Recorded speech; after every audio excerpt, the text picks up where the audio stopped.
Latest news updates కోసం ఇప్పుడే download చేసుకోండి media effects app. Welcome to media effects. పూణేలో టీనేజర్ యాక్సిడెంట్ కేసులో తాజాగా మరో ట్విస్ట్ వెలుగులోకి వచ్చింది. ప్రమాదం జరిగిన సమయంలో కారు నడిపింది తాను కాదని కేసులో ముద్దాయిగా ఉన్న టీనేజర్ కోర్టుకు తెలిపాడు.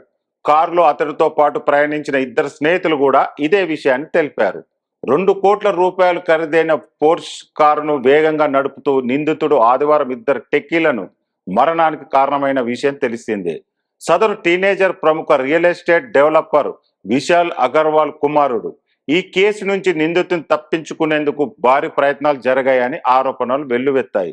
నిందితుడికి 14 గంటల్లోనే బెయిల్ రావడం తీవ్ర కలకలానికి దారితీసింది. దీంతో అతడిని మేజర్గానే పరిగణిస్తామని పూణే పోలీస్ కమిషనర్ విస్పష్ట ప్రకటన చేయాల్సి వచ్చింది. కాగా అతడికి జారీ చేసిన బెయిల్ను కూడా పూణే కోర్టు నిన్న రద్దు చేసింది.